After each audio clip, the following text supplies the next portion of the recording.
कुन्देन्दुतुषारहारधवला या शुभ्रवस्त्रावृता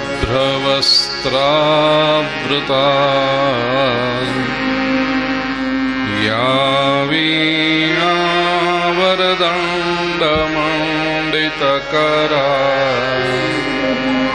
या श्वेतपद्मासना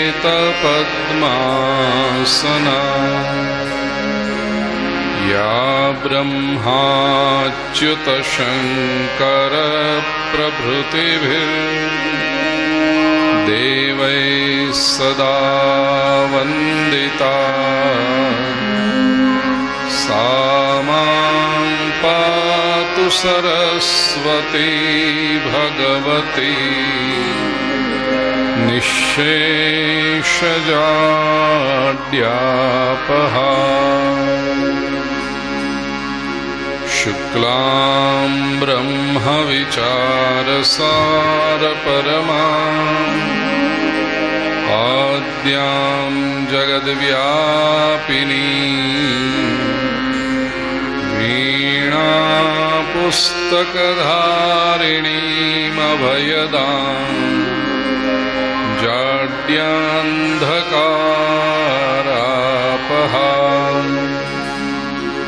हस्ते स्फाटिकमालिकां विदधति पद्मासने संस्थितां वन्दे तां परमेश्वरीं भगवतीं बुद्धिप्रदां शारदाम् वसुदेवसुतं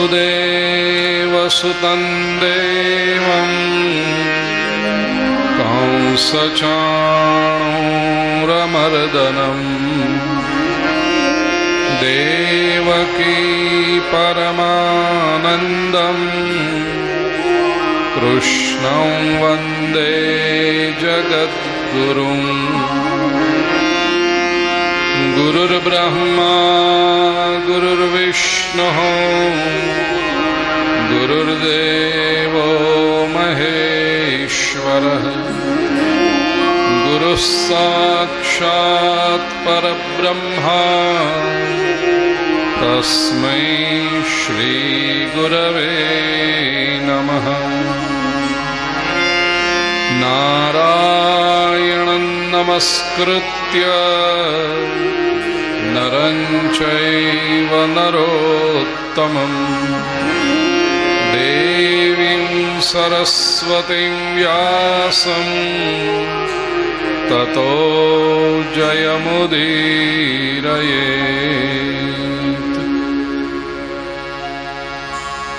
करारविन्देन पदारविन्दं मुखारविन्दे विनिवेशयन्तम्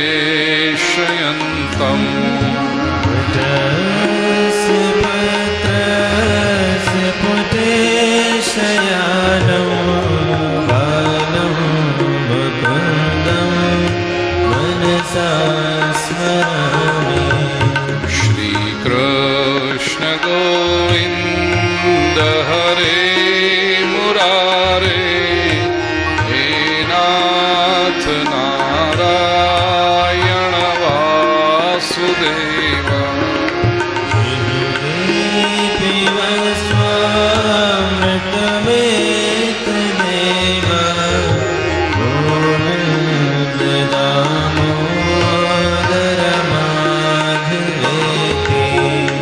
विक्रेतु कामा किल गोपकन्या मुरारिपादार्पितचित्तवृत्ति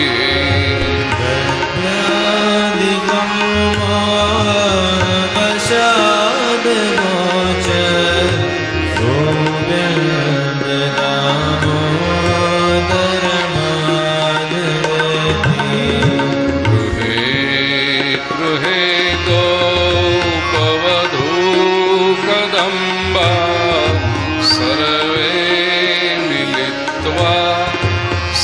अवाप्य योगम् पुण्यानि नामानि पठन्ति नित्यं गोविन्द दामोदर माधवेति सुखं शयानानिलये निजेऽपि नामानि विष्णो प्रवदन्ति मर्त्याः निश्चितमयतां व्रजन्ति गोविन्द दामोदर माधवेति जिह्वे सदैवं भज सुन्दराणि नामानि कृष्णस्य मनोहराणि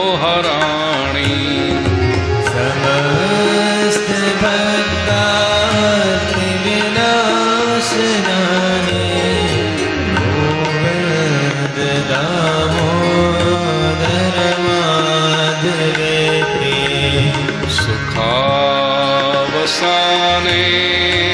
इदमेव सारम् दुःखावसाने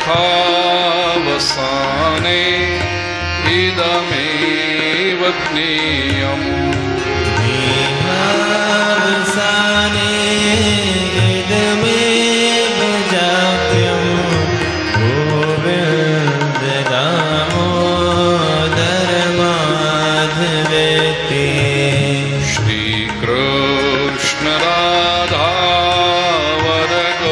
वरगोकुलेश गोपाल गोवर्धननाथ विष्णु जिह्वे पिबस्वामृतमेतदेव गोविन्द दामोदर माधवेति जिह्वे रसज्ञे मधुरप्रियात्वं सत्यं हि त्वां परमं वदामि आवर्णयेथा मधुराक्षराणि गोविन्द दामोदर माधवेति त्वामेव याचे मम देहि जिह्वे समागते दण्डधरे कृतान्ते वक्तव्यमेवं मधुरं सुभक्त्या गोविन्द दामोदर माधवेति अग्रे कुरूणामथ पाण्डवानां दुःशासनेना हृतवस्त्रकेशा कृष्ण तदा क्रोशदननाथ गोविन्द दामोदर माधवेति विहाय निद्रामरुणोदये च विधाय कृत्यानि च विप्रमुख्यः वेदावसाने प्रपठन्ति नित्यं गोविन्द दामोदर माधवेति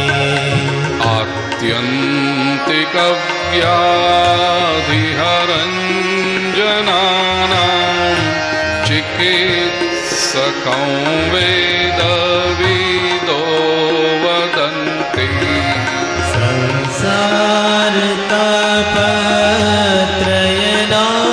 संसारतापत्रयनाशबीजं गोविन्द दामोदर माधवेति गोपालवंशीधर रूप सिंधो लोकेश नारायण दीनबंधो उच्चेश्वरेस्तु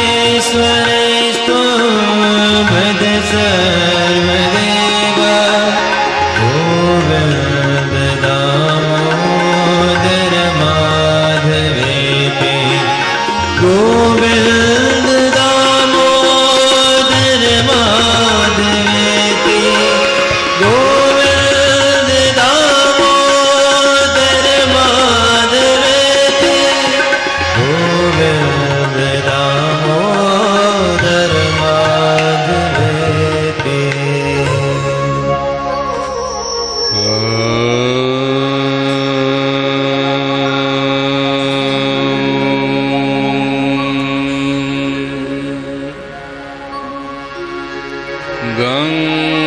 गणपतये नमः। श्री सरस्वत्यै नमः।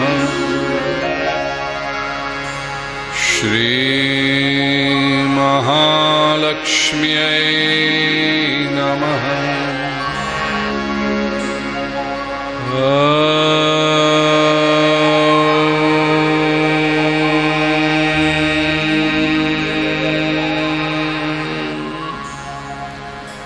नमो भगवते वासुदेवाय।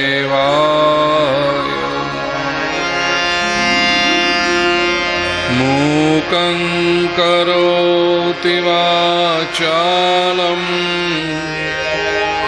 पंगुं लंघयते गिरिं यत्कृपातमहं वन्दे परमानन्दमाधवम्। कस्तूरीतिलकं ललाटपटले वक्षस्थले कौस्तुभम् नासाग्रे वरमौक्तिकं करतले वेणुः करे कङ्कणम् सर्वाङ्गे हरिचन्दनं सुललितम् कंठे च मुक्तावली गोपस्त्री परिवेष्टितो विजयते गोपालचूडामणि।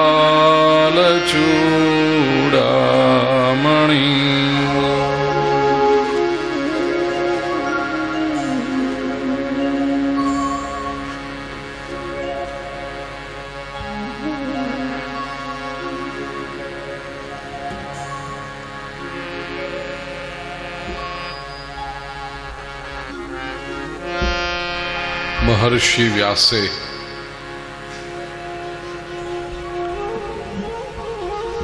સૌને નિમંત્રણ આપ્યું છે શ્રીમદ ભાગવત કથાના શ્રવણ માટે.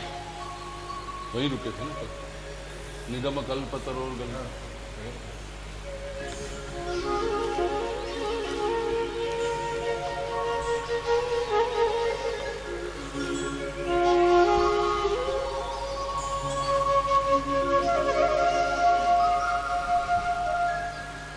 नैमिषारण्य में जो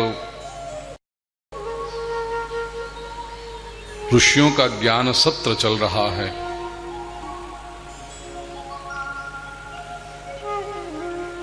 शौनक आदि ऋषि मुनियों ने सूत जी से 6 प्रश्न पूछे हैं.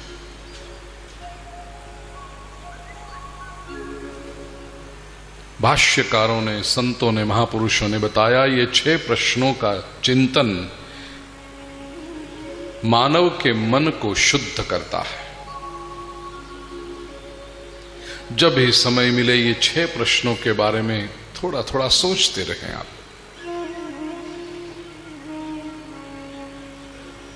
सबसे पहला प्रश्न, पुंसामेकान्ततः श्रेयस्तन्नः शंसितुमर्हसि। हे सुत जी, मनुष्य का एकांतिक कल्याण, पारमार्थिक कल्याण, निश्रेयस कल्याण कैसे हो सकता है? दूसरा प्रश्न, आप कहोगे कि सब शास्त्रों में वर्णित है, ग्रंथों में बताया गया है कि मनुष्य का कल्याण कैसे हो,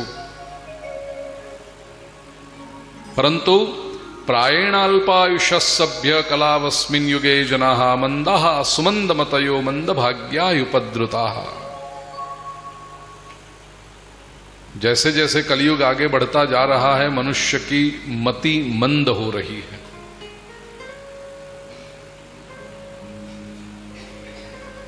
बुद्धि कम होते जा रही। अब आप प्रश्न कर सकते हैं कि इतनी पढ़ाई लिखाई बढ़ रही है, इतने स्कूल कॉलेज यूनिवर्सिटीज बढ़ रहे हैं, और यहां पर शौनक जैसे ऋषि मुनि कहते हैं कि मनुष्य की मति मंद हो रही है। हाँ,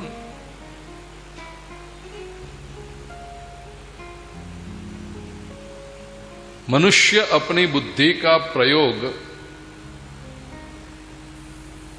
व्यर्थ साधनों के लिए कर रहा है। जिस हेतु के लिए बुद्धि दी गई थी, उस हेतु के लिए यदि उसका प्रयोग न किया जाए और अन्य हेतु के लिए किया जाए,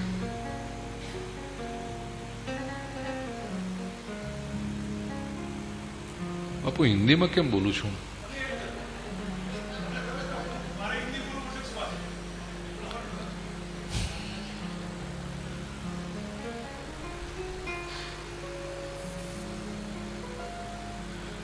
બુદ્ધિ જે હેતુ માટે આપવામાં આવી છે, એના માટે જો એનો ઉપયોગ ન કરવામાં આવે અને કોઈક બીજા હેતુ માટેનો ઉપયોગ કરવામાં આવે,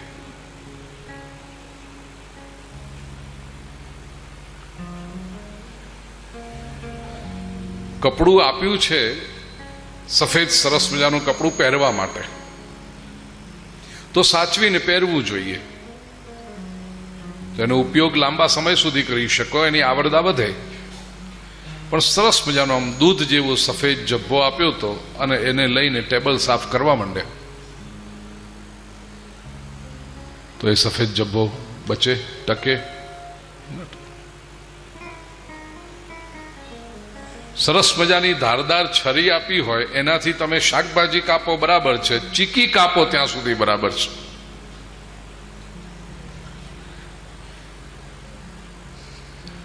પછી તમે એમ કહો છરીથી આપણે પથરા કાપવા છે, તો આ છરી ટકે? ના ટકે। બુદ્ધિ મનુષ્યનું આત્યંતિક કલ્યાણ કરવા માટે આપવામાં આવી છે। મનુષ્ય બુદ્ધિનો ઉપયોગ કેવળ સાંસારિક સુખ સગવડો ભેગી કરવા માટે કર્યો, અને તેથી બુદ્ધિ ઓછી થવા માંડી। ઉત્ક્રાંતિનો એક નિયમ છે, શાસ્ત્રોમાં તો લખ્યો છે, પણ ડાર્વિન જેવા વૈજ્ઞાનિકે પણ કહ્યું કે ઈશ્વરે જે શક્તિ, જે એબિલિટી તમને આપી હોય, એનો યોગ્ય ઉપયોગ કરવામાં ન આવે તો ધીરે ધીરે ધીરે એ એબિલિટી ઓછી થતી જાય। વાનરમાંથી માનવ બન્યો, શા માટે બન્યો? પૂંછડું ક્યાં ગયું?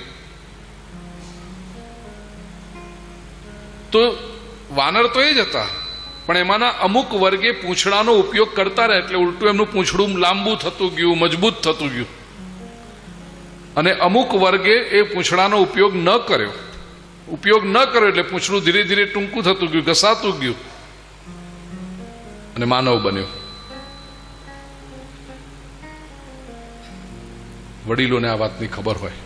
મારી બા છે ને, હું કહું બા આપણે બે માણસ તું વધારે રાખ તારા માટે, હવે તારી ઉંમર થઈ, શું કામ તું રસોઈ બનાવે છે, આપણે રાખી લઈએ। મારા બા મને ધમકાવે, હો તારે બહાર જે જો કરવું હોય બધું કરજે, એક તો ઘરે તું હોય ઓછો મને કે, અને તને 2 રોટલી હું કરીને ના ખવડાવું? હર્ષાબેન ખબર છે ને તમને? એટલે બા મને કે, અને એટલું તું હોય ત્યારે તારા માટે રસોઈ કરવાના બહાને હું થોડીક હરતી ફરતી રહીશ, નહીતર જો નોકર ચાકર રાખવા તો બહુ સહેલા છે, એ રાખીશ એટલે હું ખાટલામાં પડીશ. કારણ કે કોઈ જો ઉપયોગ જ નહીં થાય. અને એની વાત સાચી કે દીકરો ઘરે છે, દીકરા માટે રસોઈ બનાવવાની છે, એના માટે પણ હું હરતી ફરતી રહીશ તો મારું શરીર ચાલશે. નહીતર ઉંમર થઈ, જો કશું કરવાનું થયું 24 કલાક ખાટલામાં બેસી રહેવાનું હશે તો શરીરનો જો ઉપયોગ નહીં કરીએ તો અંગો જકડાઈ જશે, હરવા ફરવાનું ઓછું થઈ જશે. એવી રીતે બુદ્ધિનો ઉપયોગ કરવાનો હતો પરમાત્માની અનુભૂતિ માટે, પણ આપણે બુદ્ધિનો ઉપયોગ કર્યો શું? સામા માણસના ખિસ્સામાં રહેલી લીલી નોટ આપણા ખિસ્સામાં કેમ આવે?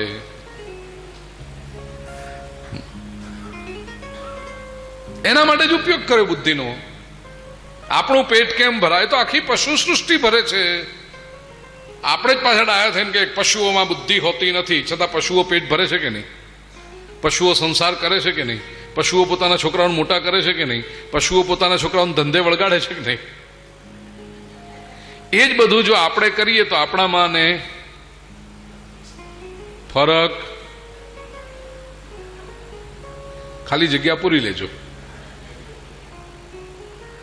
આહાર નિદ્રા ભયમૈથુનંચ સામાન્યમેતત્ પશુભિર્નરાણામ. સમાન છે. શૌનક ઋષિ કહે છે સુતજીને કે લોકોની મતિ ઓછી થવા માંડી છે, મતિ મંદ થવા માંડ્યા છે. એવા સમયમાં ભૂરિણી ભૂરી કર્વાણી શ્રોતવ્યાની વિભાગશઃ અતઃ સાધોત્ર યત સારમ સમુદ્ધૃત્ય મનીષયા બ્રૂહિ ન શ્રદ્ધધાનાનામ યેનાત્મા સંપ્રસીદતિ. સમય ઓછો થયો છે લોકો પાસે, અને તેથી હે સુતજી, આપે તો બધા જ શાસ્ત્રોનો અભ્યાસ કર્યો છે, અમને સર્વ શાસ્ત્રોનો સાર સંભળાવો. અત સાધોત્ર યત સારમ સમુદ્ધૃત્ય મનીષયા. ત્રીજો પ્રશ્ન કે એ જે સાર સંભળાવો તે એવી રીતે સંભળાવો કે જેના આચરણથી યેનાત્મા સંપ્રસીદતિ.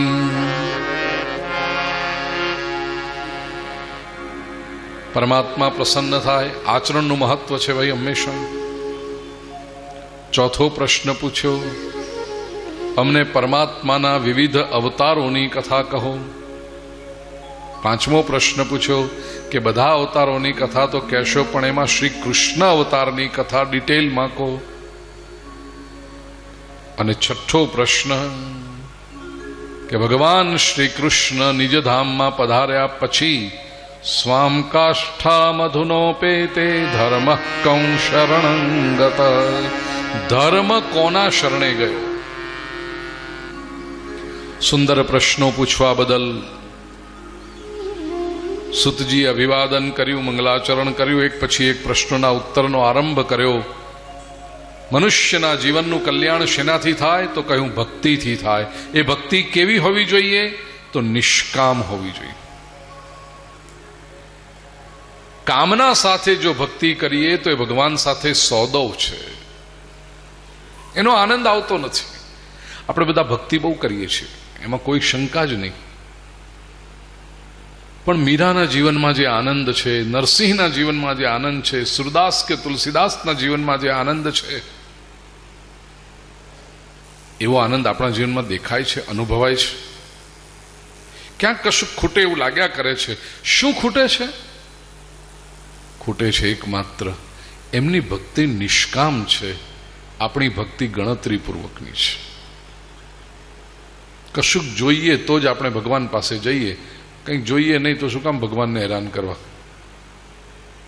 ભગવાન ભલે ને બેઠા શાંતિથી મંદિરમાં, નકામું આપણે જઈને ગળદી વધારવી ત્યાં. અમેરિકામાં એક યુથ સેશન લઈ રહ્યો હતો હું, વોશિંગ્ટન ડીસીમાં. 450-500 જેટલા યુવાનો ને પહેલે દિવસે ગયા એટલે હવે 15-17 વર્ષથી શરૂ કરીને 32-35 વર્ષ સુધીના યુવાનો, આપણા ભારતીયો, ત્યાંના અમેરિકનો, ગોરાઓ, કાળાઓ બધા જ બધા આમ કરીને બેઠા હતા કે હવે કોને ખબર ધીસ પ્રીસ્ટ ફ્રોમ ઇન્ડિયા, કારણ કે મારો પહેરવેશ તો આ જ હોય બધે. એમને એમ કે આ શું કહેશે વળી આપણને. વાતાવરણને થોડું હળવું કરવા માટે, થોડું ઇન્ટરેક્શન વધારવા માટે મેં લોકોને એક પ્રશ્ન પૂછ્યો, dear friends, do you worship God?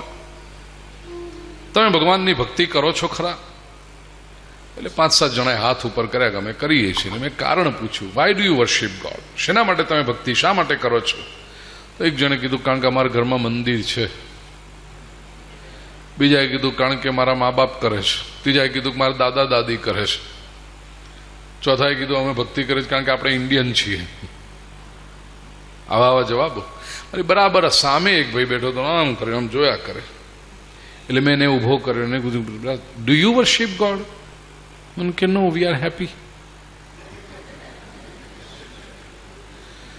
તું ભગવાનની ભક્તિ કરે તો કે ના, અમે સુખી છીએ, અમારે શું તકલીફ છે? જીવનમાં જો તકલીફ હોય તો જ ભક્તિ કરવી, નહીતર ન કરવી. આ દ્રષ્ટિકોણ જ ખોટો.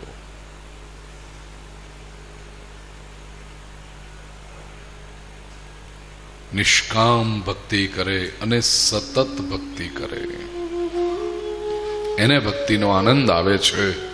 ત્યારબાદ ભગવાનના 24 અવતારોની યાદી આપી છે. જે સંજોગોમાં શ્રીમદ ભાગવત ગ્રંથ રચાયો એની વાત કરી. ઉદાસ વ્યાસ મહર્ષિને પ્રેરણા આપતા નારદજીએ કહ્યું કે વ્યાસજી, તમે ઘણા બધા ગ્રંથો લખ્યા છે. જ્ઞાન પ્રધાન ગ્રંથ લખ્યા, કર્મ પ્રધાન ગ્રંથ લખ્યા, વૈરાગ્ય પ્રધાન ગ્રંથ લખ્યા. ભગવાન સુધી પહોંચવાના માર્ગ આપે બતાવ્યા, પણ હજી સુધી ભગવાન પાસે શા માટે જવું એ તમે બતાવ્યું નથી. એવો કોઈક તમે ગ્રંથ લખો જે વાંચીને કે સાંભળીને હરિ વાલો લાગે. ભક્તને પ્રભુ પાસે જવાનું મન થાય. કેવળ રસ્તા બતાવો તેથી માણસ ચાલવા માંડતો નથી. લક્ષ્યનું મહિમા બતાવો, લક્ષ્યનું મહત્વ બતાવો.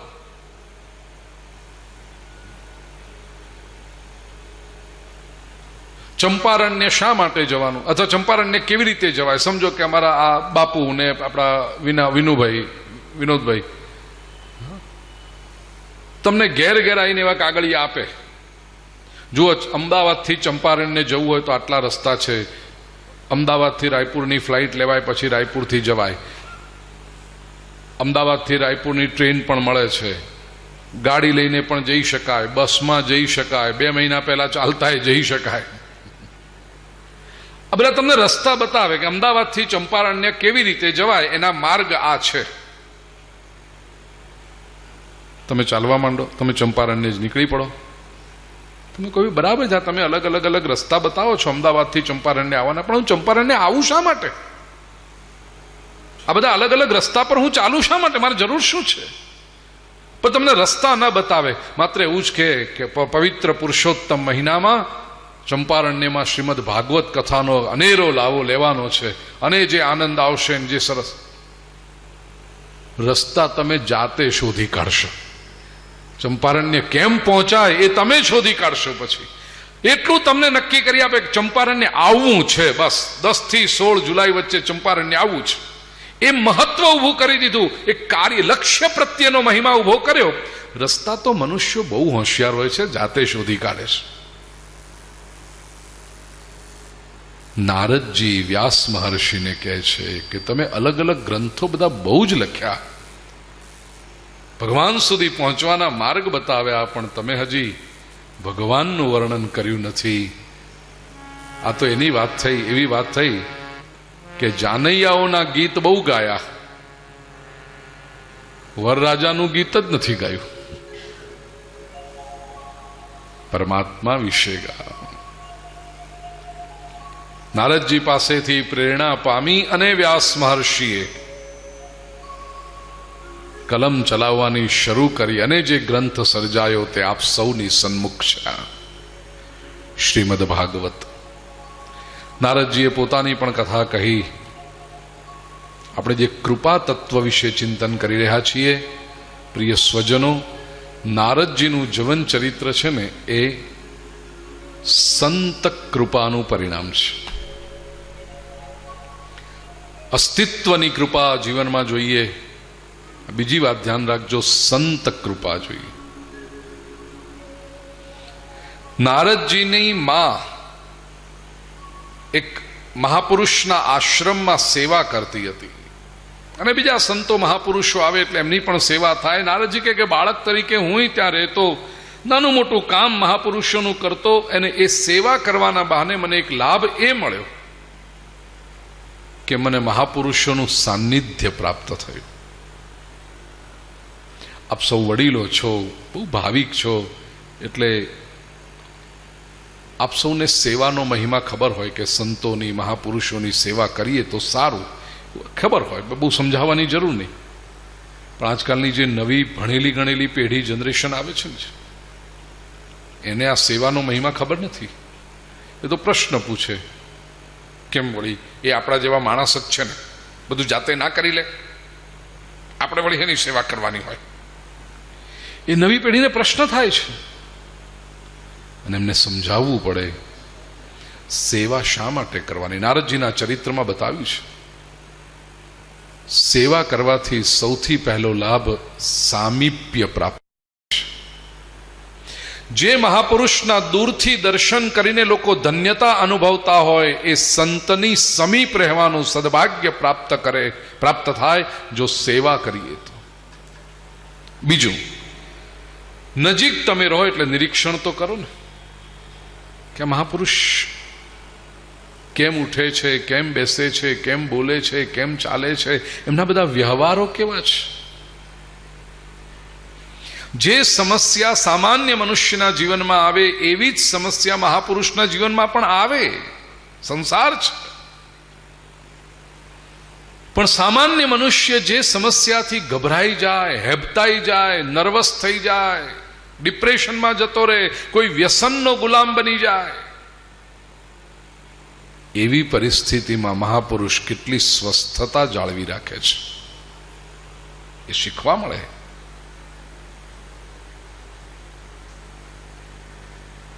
ત્રીજું, જેમ તમે મહાપુરુષનું નિરીક્ષણ કરો છો એમ પછી મહાપુરુષ તમારું પણ નિરીક્ષણ કરતા હોય ને, નજીક છો એટલે. કોઈક વસ્તુ જો જીવનમાં એવી હોય કે જ્યાં વિકાસ અટકી રહ્યો હોય અને મહાપુરુષો કરુણાવાન છે, એમને એમ લાગે કે આ જીવ બધી જ રીતે સારો છે, બહુ સાત્વિક જીવ છે, પણ ક્યાંક અટકી પડ્યો છે ખોટી રીતે. મહાપુરુષ જો કૃપા કરીને સૂચન કરે કે જરાક આટલું ધ્યાન રાખજો ને, બહુ તેજી રહેવું પડે, સંવેદનશીલ રહેવું પડે મહાપુરુષોની પાસે. એ સૂચનનો જો અમલ કર્યો તો જીવનમાં બેડો પાર. આ લાભ છે સેવાના. નારદજી કહે છે, સંતોએ મારા પર કૃપા કરી મને મંત્ર આપ્યો. સંત બે વાતો આપે છે, મંત્ર આપે છે અને પંથ આપે છે. યા તો મંત્ર આપે યા તો ગ્રંથ આપે. સંત પાસેથી પંથ અને ગ્રંથ પામજો. જીવનની દિશા કઈ છે તે સંત બતાવશે અને કયા ગ્રંથનું અનુસરણ કરવાનું છે. ગ્રંથો તો અઢળક છે. આ વાંચીએ ને પેલું વાંચીએ ને આ વાંચીએ. આજના યુગની એક બીજી વિડંબના છે. બહુ સારું થયું કે આપણે બધા ભણેલા ગણેલા થયા, બહુ હોશિયાર થયા, એટલે પછી વિવેક શૂન્ય થયા છે. વધારે વાંચેલો હોય ને વધારે ગૂંચવાય. આપણે સાદી ગુજરાતીમાં કહીએ ને, બહુ ભણેલો બહુ ખૈડાય.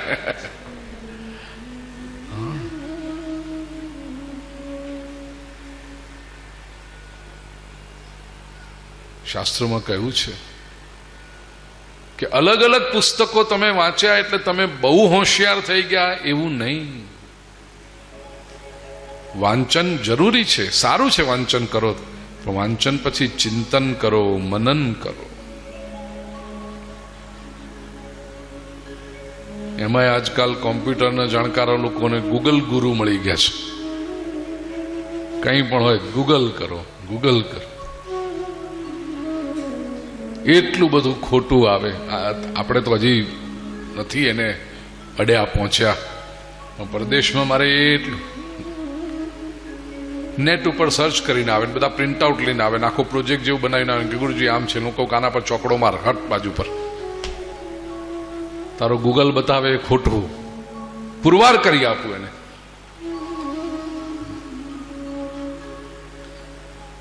અમારા વીકે ને નીતિને ઓળખવાળા ભાઈ ક્યાં છે?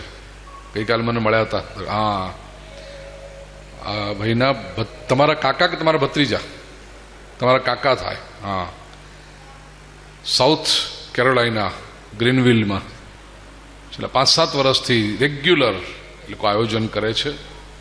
ભાગવત કથા કરી, રામ કથા કરી, શિવ કથા કરી, હનુમાન કથા કરી. આ વખતે શ્રી યંત્ર પર હતું, શ્રી સુક્તમ પર આયોજન કરેલું. બેસો. હવે સ્ટેજ પર બેકડ્રોપ બનાવવાનું હતું અને શ્રી સુક્તમ પર જ્યારે આપણે પ્રવચન કરીએ એટલે શ્રી યંત્ર સમજાવીએ આપણે કે શ્રી બધાને શ્રી યંત્ર આપ્યું હોય, જેટલા શ્રોતાઓ હોય બધાને, અને પ્રોજેક્ટર ઉપર મોટું જેમ સેમિનાર હોય એવી રીતે શ્રી યંત્ર પ્રોજેક્ટ કર્યું હોય અને પેલી લેઝરની લાઇટ આવે એનાથી બતાવવું કે આ શ્રી યંત્રનું એક એક સ્તર શું છે, કયા વલયો છે, શું છે આ શ્રી યંત્ર. એ ખાલી ડિઝાઇન નથી, એની પાછળ સાયન્સ રહેલું છે. એટલે આખું એક સત્ર એ શ્રી યંત્રને સમજાવવામાં જાય. એટલે શ્રી યંત્ર આપણા કાર્યકરો અમદાવાદથી ધીરેનભાઈને એને મોકલ્યું હતું, ઈમેલ કર્યું હતું, પણ એક ટેકનિકલ ખામી થઈ હશે, ખુલ્યું નહીં કે એનું રિઝોલ્યુશન બરાબર નહીં હોય, પેલું મોટું કરે તો ફાટતું હતું, પિક્સલેટ થતું હતું. આ તો બધા બહુ હોશિયાર ને પાછા. Oh, it doesn't matter. We can find out. Google it.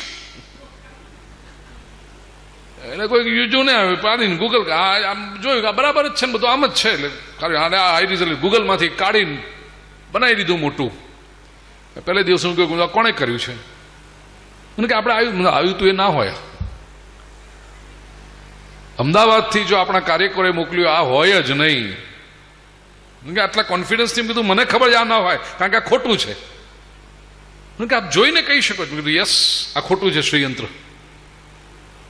પછી તપાસ કરી ખબર પડી કે હા, પેલા ભાઈને જેને કામ સોંપ્યું હતું પ્રિન્ટિંગનું એ ના આવ્યું બરાબર, પેલું થયું ને એટલે એને પોતે ગૂગલમાંથી શોધીને કર્યું. મેં બતાવ્યા કે આમની અંદર 3 ભૂલો આ છે. શ્રીયંત્ર આપણે અહીંયાથી મોકલ્યા, તમે જુઓ તમારા હાથમાં શ્રીયંત્ર છે, સાચું શ્રીયંત્ર છે. એની તમે ડિઝાઇન જુઓ ને આ ડિઝાઇનમાં પહેલી ભૂલ, આ બીજી ભૂલ, ના ત્રીજી ભૂલ. એ ગૂગલ ગુરુના ચેલાઓ કાન પકડી ગયા કે આ બરાબર છે, આ ભૂલ છે. હવે એ કોને ખબર પડે? જે ડિટેલમાં શાસ્ત્ર જાણતો હોય એને ખબર પડે. બાકી તો બિચારો ગૂગલ પર આવ્યો એટલે બરાબર જ હોય ન હોય. સંતની કૃપા જોઈએ જીવનમાં. યાદ રાખજો, આપણું જે શાસ્ત્ર છે એ ગુરુગમ્ય છે. ગુરુ તો જોઈએ જ. હા, પછી શિષ્ય પોતે વિકાસ કરે અને આગળ વધે, તેમાં ગુરુ પણ રાજી થાય. કક્કો બારાખડી ભણાવવા માટે કોક જોઈએ ને. 4-5 વર્ષનું બાળક કે મને શિક્ષકની જરૂરત નથી, હું તો બધું જાતે અભ્યાસ કરીશ. બોલો, એ કક્કો શીખી શકે જાતે? કોઈ એને બતાવો નથી. ચોપડાનો થોકડો નાખી દીધો એટલે આ બધા ચોપડા, હવે કરતું શીખ. અશક્ય છે, ઇમ્પોસિબલ છે, ન શીખી શકે. એને કક્કો બારાખડી શીખવાડો, 1 થી 100 સુધી શીખવાડો, ઓછામાં ઓછે 20 સુધીના ઘડિયા શીખવાડો, એ કરો. પછી એ હોશિયાર હોય તો કે ઠીક છે, હવે ચલો મને આવડી ગયું બધું શબ્દો, હવે હું મારી રીતે પુસ્તકો વાંચીને માથું ફોડીને આગળ વધીશ, ટ્રાયલ કરી શકે તો માન્ય છે. પણ એકડે એક ઘૂંટાડવા માટે તો પહેલું કોઈક જોઈએ. કક્કો ઘૂંટાડવા માટે પહેલું કોઈક જોઈએ. અધ્યાત્મના પથ પર પણ ચાલવાને માટે શરૂઆતના માર્ગમાં તો ગુરુની આવશ્યકતા જોઈએ, સંતની કૃપા જોઈએ. પછી વ્યક્તિ પોતે ગંભીર હોય અને આગળ ચાલી જાય તો એમાં તમારા ગુરુ પણ રાજી છે. ભાઈ, गुरु करता शिष्य सवायो निकले, बाप करता दीकरो सवायो निकले तो बाप राजी। शुरुआत में तो लगेगा। નારદજીએ સંતની કૃપાનો મહિમા બતાવ્યો છે। संतों जो मंत्र आप्यो तो पुस्तक में आपके पास वो मंत्र है। नारद जी ने जिस मंत्र का अनुष्ठान किया, एक एक चरण हम बोले, 61वां पाने 7मो श्लोक। पंचरात्रमा आ मंत्र ने वासुदेव गायत्री मंत्र कहवाय छे।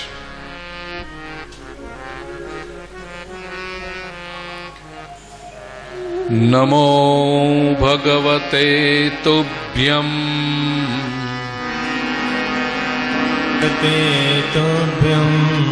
वासुदेवाय धीमहि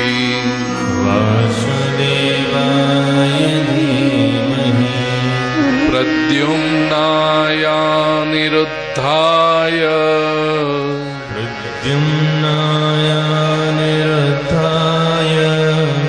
नमः संकर्षणाय च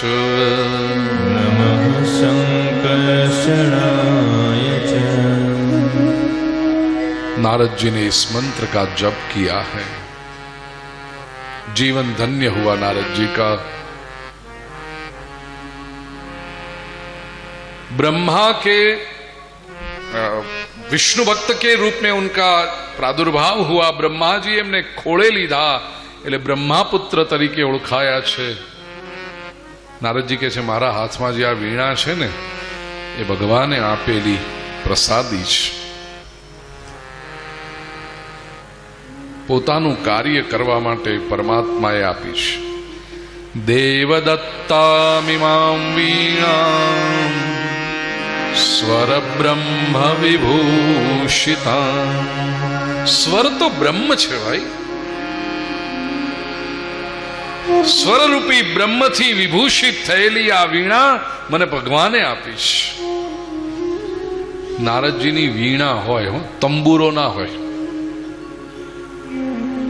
અને ઈશ્વરે આપેલી આ વીણા છે, જેમાંથી બ્રહ્મના સ્વર પ્રગટ થાય છે, ભગવદ વિચારો પ્રગટ થાય છે। નારદજીની વીણા ખરીદેલી નથી, કોઈ સામાન્ય કારીગરે બનાવેલી નથી। દેવદત્તામિમાં વીણા। શ્રીમદ ભાગવતની સમાધિ ભાષામાંનો અર્થ કરીએ તો જે સંતો છે, મહાપુરુષો છે, એમના સ્વર બ્રહ્મ સમાન છે। એમના મુખે જે ઉપદેશ પ્રગટ થાય છે, એ ઉપદેશ ઈશ્વરે આપેલો છે। દેવદત્તામિમાં વીણા।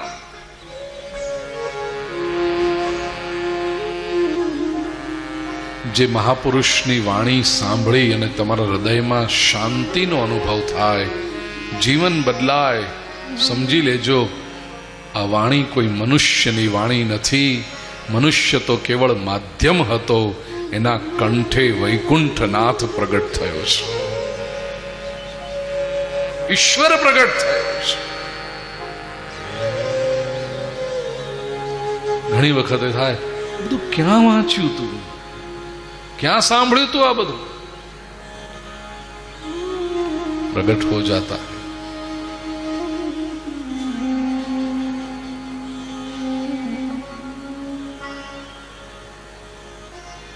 આટલી બધી કથાઓ કરીએ વિશ્વભરમાં, ઘણી વખત એવા અનુભવ થાય જે ક્યારેય વાંચ્યું ન હોય, ક્યારેય સાંભળ્યું ન હોય, ક્યારેય વિચાર્યું પણ ન હોય। એવા સિદ્ધાંતો, એવી વાતો વ્યાસપીઠ પરથી પ્રગટ થઈ જાય। એ પછી એમ લાગે કે આ ક્યાંથી આવ્યું?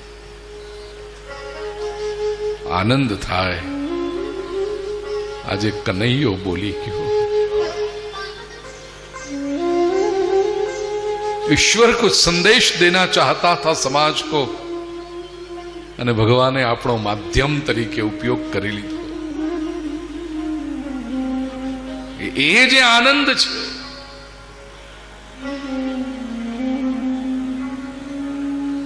દેવદત્તામિમાં વીણાં બ્રહ્મ સ્વર બ્રહ્મ વિભૂષિતાં.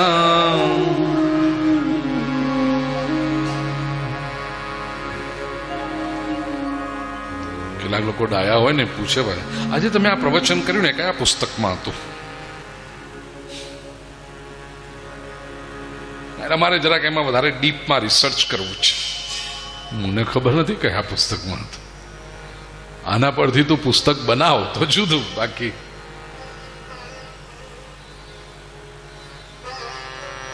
પૂછે ઘણા લોકો. પેલા મહાત્માજી પૂછતા હતા. હા,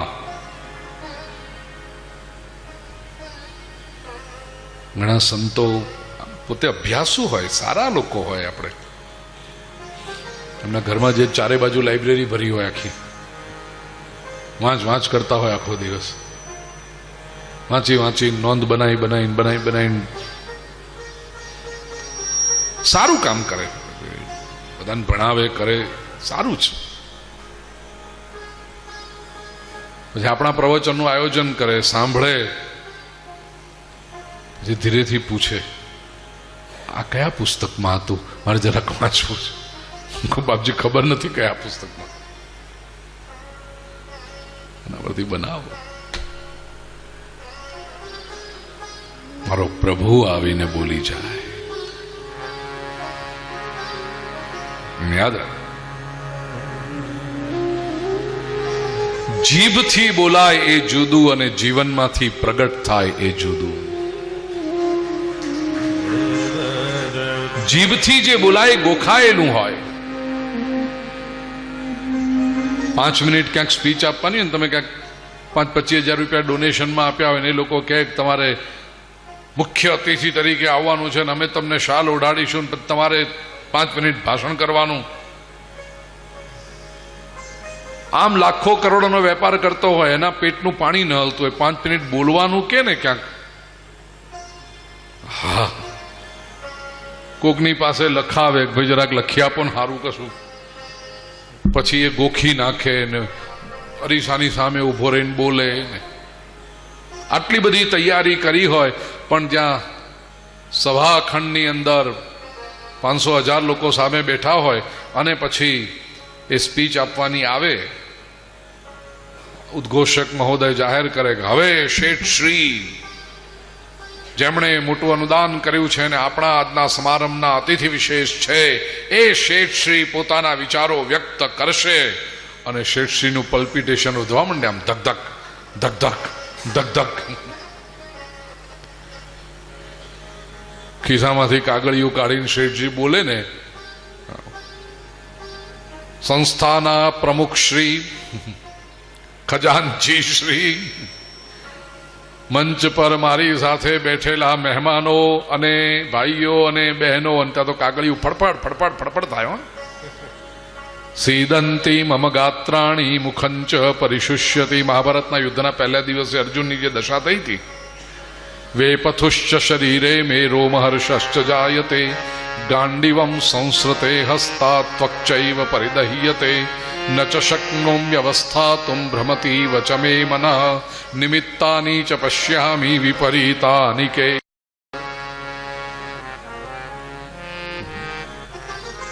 પાંચ મિનિટની તૈયાર કરી હોય, 2 ફકરા કુદાઈને બસ આટલી વાત કરી અને હું તમારી રજા લઉં છું.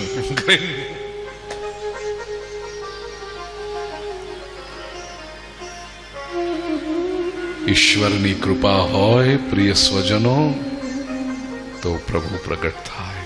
સંત કૃપા. દેવદત્તામિમાં વીણા. ત્યાર પછી જો શ્રીમદ ભાગવત ગ્રંથના ઈષ્ટ ભગવાન શ્રી કૃષ્ણની વાત કરી, ભાગવતના આદિ વક્તા શ્રી સુખદેવજીની વાત કરી, લેખક વ્યાસ મહર્ષિની વાત કરી, પ્રેરક નારદજીની કથા આવી, હવે શ્રોતા પરીક્ષિતના જન્મની કથા આવે છે. અશ્વત્થામાએ દ્રૌપદીના 5 પુત્રોની નિર્ઘૃણ હત્યા કરી ભગવાન શ્રી કૃષ્ણે અર્જુનને લઈને ગયા છે, અશ્વત્થામાને બાંધીને લઈ આવ્યા. દ્રૌપદીને કહ્યું તું કે હવે આને જે સજા કરીએ. દ્રૌપદી કહ્યું કે આને છોડી મૂકો. પ્રભુ એની વાત માની, અશ્વત્થામાને છોડી મૂક્યો. અશ્વત્થામાને છોડી મૂક્યો, પણ અશ્વત્થામાએ પોતાની દુષ્ટ વૃત્તિ ન છોડી. એને તો પાંડવ વંશનો નાશ કરવો હતો. દુર્યોધનને વચન આપ્યું છે.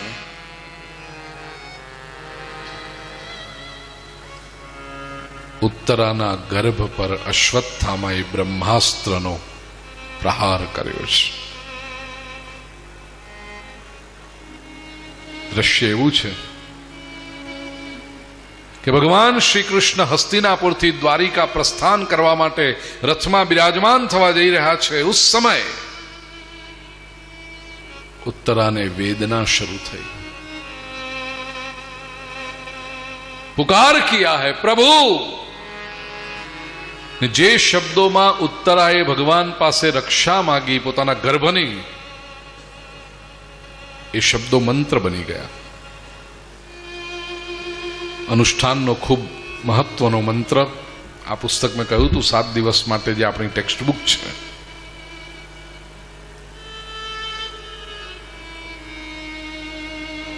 બે રીતે આ મંત્રનું અનુષ્ઠાન કરી શકાય. ભક્તિ માટે આપણે કહ્યું કે નિષ્કામ ભક્તિ બહુ સારી, શ્રેષ્ઠ છે. પણ સંતો, મહાપુરુષો અને ભક્તોએ ભગવાનને કહ્યું પ્રભુ અમારા જીવનમાં ક્યારેક કષ્ટ આવે છે. ભલે અમારા પોતાના કર્મોનું પરિણામ હોય, પણ અમારા જીવનમાં જ્યારે મુશ્કેલી આવે ને પ્રભુ, ત્યારે તો અઘરો સમય હોય છે. દુનિયાના પગ પકડવા ન જઈએ પ્રભુ અમે, પણ એ વખત તારી પાસે ન આવીએ. તું તો અમારી માં છે પ્રભુ, તું અમારો બાપ છે. ભગવાને કહ્યું ચોક્કસ આવો. જીવનની કોઈ પણ સમસ્યા હશે, શ્રદ્ધાપૂર્વક જો મારા શરણે આવશો, તમારી એ સમસ્યાને દૂર કરવાનું વચન આપું છું. અને ભગવાને શ્રીમદ ભાગવતમાં अनुष्ठान सूचव्या है. उसमें से ये पहला अनुष्ठान 61वां पाने 8मो श्लोक उत्तरा की स्तुति બે રીતે મહત્વપૂર્ણ છે. એક, જીવનમાં કોઈ અચાનક મુશ્કેલી આવી હોય. प्रिय स्वजनों, मुसीबत दो तरह की होती है. एक, जो मुसीबत आपको पता हो कि आने वाली है, એના માટે આપણે તૈયારી કરતા હોઈએ છીએ.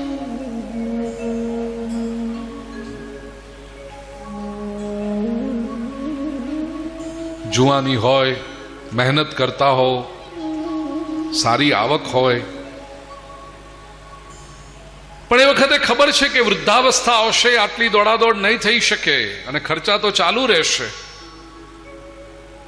તો વૃદ્ધાવસ્થા માટે તમે બચત, ઇન્વેસ્ટમેન્ટ બધું કરી રાખો જ. પ્લાનિંગ હોય. ઘરમાં બેઠા હોઈએ તો સવાર, બપોર, સાંજ સરસ મજાનું ભોજન મળે, પણ પ્રવાસે નીકળ્યા હો, ખબર છે કે સમયસર ખાવાનું કદાચ ન પણ મળે, અને જે મળે આપણને ભાવતું હોય કે ન હોય કોને ખબર. 24 કલાક ટ્રેનમાં જવાના, આપણે વ્યવસ્થા કરી રાખીએ કે નહીં, એ બાબતમાં આપણે ગુજરાતીઓને પૂછવું જ ન પડે. થેપલા વગર ઘરની બહાર જ ના નીકળીએ.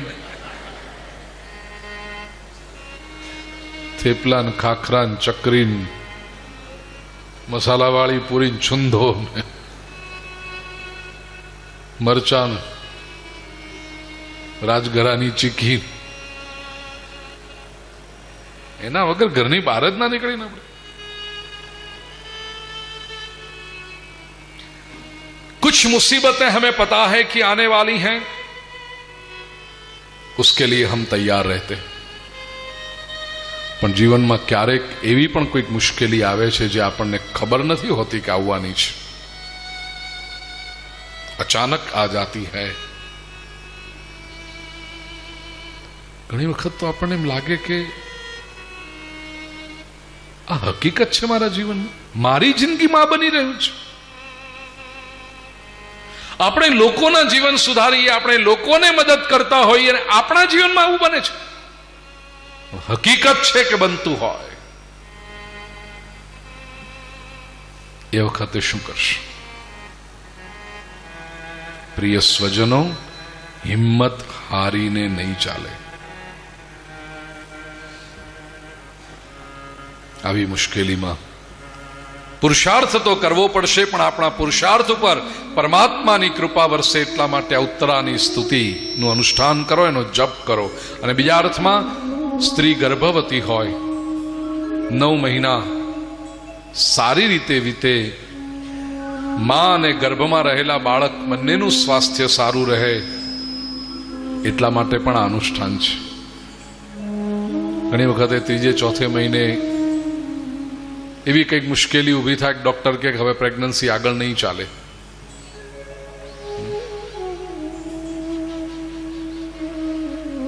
ગર્ભ પડી જાય. એ સ્ત્રીને કેટલી વેદના થાય કે હું કેમ માં નથી બની શકતી. ડોક્ટરોના રિપોર્ટ બધા નોર્મલ આવતા હોય કે કોઈ બીમારી નથી, તો પછી કેમ આવું થાય છે? આવા સંજોગોમાં પણ આ મંત્રનું અનુષ્ઠાન કરશો. છેલ્લા 3 દાયકાથી કથાઓમાં કહી રહ્યો છું, 30 વર્ષથી કહી રહ્યો છું. આખી એક પેઢી, હવે તો દુનિયાભરમાં જોઈએ તો લોકો કહે કે ગુરુજી આ દીકરો કે આ દીકરી આપની કથાની પ્રસાદી છે, ઉત્તરાની સ્તુતિ કરી હતી ને એને લીધે આ અનેક અનુષ્ઠાનના પરિણામો દુનિયાભરમાં જોવા મળે છે. એક એક ચરણ હું બોલીશ, મારા પછી આપ સૌ ઉત્તરાની સ્તુતિ 61માં પાને 8મો શ્લોક. પાહિ પાહિ મહાયોગિન, પાહિ પાહિ મહાયોગિન, દેવ દેવ જગતપતે, દેવ જગતપતે, નાન્યન્ત્વદભયં પશ્યે, નાન્યં ત્વદભયં પશ્યે, યત્ર મૃત્યોઃ પરસ્પરમ, યત્ર મૃત્યુઃ પરસ્પરમ. उत्तरा पुकारती है प्रभु पाही पाही. સંસ્કૃતમાં પાહી એટલે રક્ષા કરો, બચાવો. 2 बार બોલતી है ઉત્તરા, પાહી પાહી. કોઈ પણ શબ્દ જ્યારે રિપીટ કરવામાં આવે ત્યારે એની ઇન્ટેન્સિટી વધી જાય, એની અર્જન્સી વધી જાય.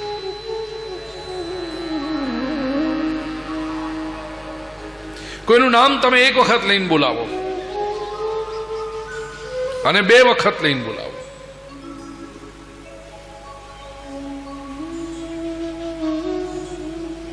પ્રવીણભાઈ ધારો કે કોઈનું નામ છે, 1 વખત તમે બોલાવો પ્રવીણ નો એક અર્થ થયો, પ્રવીણ પ્રવીણ. જોયું, કંઈક અર્જન્સી આવી ગઈ, કંઈક મહત્વનું થયું. તો 1 વખત કહીએ પાહી, રક્ષા કરો, બચાવો, ને બચાવો બચાવો. પાહી પાહી. અને ઉત્તરા સંબોધન કરે છે મહાયોગીન. શ્રી કૃષ્ણ માટે આ વાત અને કહી, પ્રભુ મારા જીવનમાં એવી સમસ્યા આવી છે જે કોઈ સામાન્ય બળ નહીં ચાલે, આપનું યોગ બળ જોઈશે. અને હે કૃષ્ણ, આપ તો યોગી છો, મહાયોગી છો, યોગેશ્વર છો, યોગેશ્વરેશ્વર છો. પાહિ પાહિ મહાયોગિન, દેવ દેવ, દેવોના દેવ. બ્રહ્માજીએ આપેલું અસ્ત્ર એટલે બ્રહ્માસ્ત્ર, અશ્વત્થામાં એનો દુરુપયોગ કરી રહ્યો છે. હવે એ અસ્ત્રને જો રોકવું હોય તો બીજો દેવ નહીં ચાલે, એ દેવ કરતા કોઈ હાયર ઓથોરિટી જોઈશે. દેવ દેવ, દેવોના દેવ. जगतपते, जगतना पति। ये शब्द को ठीक से समझ लेना प्रिय भाइयों और बहनों। पहली बार श्रीमद् भागवत की कथा में हमारी पति शब्द आया અને ભાગવતનો ટેકનિકલ શબ્દ છે, કારણ કે આપણા લોકોને અર્થ પતિનો એક જ ખબર છે, ફેરા ફર્યા એ પતિ. એ બચારો શું કરવાનું? એ તો પતિ થયો એટલે પતિ ગયો, એ કંઈ ન કરી શકે. પણ પતિ શબ્દનો જે આ જ અર્થ આપણા મનમાં છે, ત્યાં વાતો નહીં કરો ભાઈ. કોણ છે જે ભૂદેવો એમને કહી દો ભાઈ, ચાલુ કથા આ બધું નહીં કરવાનું વ્યવસાય. દેવ દેવ જગત પતે, પતિ શબ્દ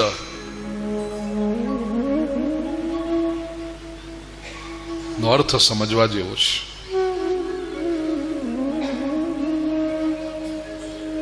સંસ્કૃત વ્યાકરણ પ્રમાણે પાતિ ઇતિ પતિ, જે રક્ષા કરે, જે સાચવે તે પતિ.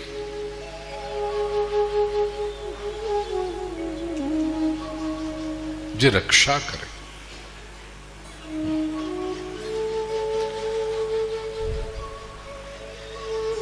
દશમા સ્કંદમાં જયારે કથા આવે કે ભગવાન શ્રી કૃષ્ણે 16,000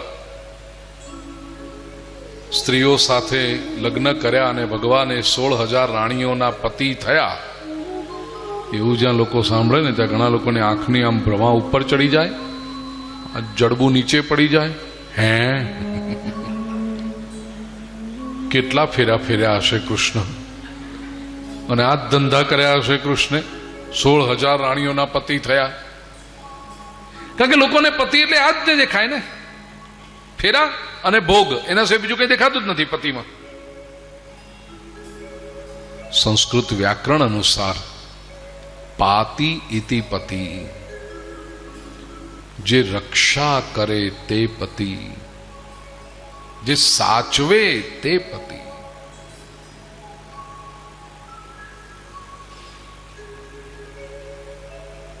જેના થઈને રહેવું ગમે, જેના નામે ઓળખાવું ગમે, અમે આના છીએ તે પતિ.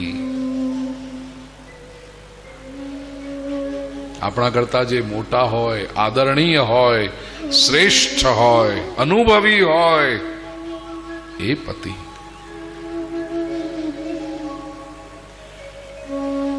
ગુજરાતી, હિન્દી, સંસ્કૃત બધી ભાષાઓમાં શબ્દો છે, ધ્યાન રાખ.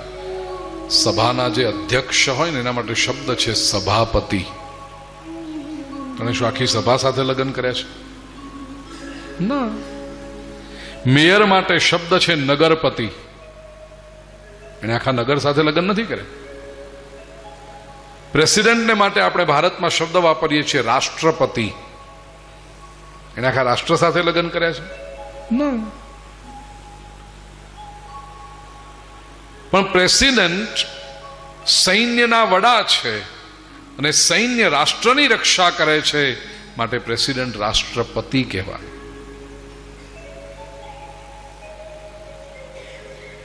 વચ્ચે એક બેન આવી ગયા એ પદ ઉપર, તો કે રાષ્ટ્રપત્ની શબ્દ ના વાપર્યો આપણે, રાષ્ટ્રપતિ જ. એ પાતિ ઇતિ પતિ, જે રક્ષા કરે તે પતિ.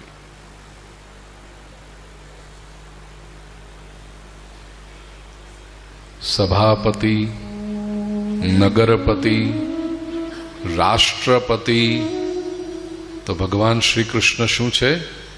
જગતપતિ. દેવ દેવ જગતપતે. પ્રભુ, આપ આખા વિશ્વની રક્ષા કરો છો, મારા ગર્ભમાં રહેલા બાળકની રક્ષા નહીં કરો? પ્રભુ, મારી રક્ષા નહીં કરો?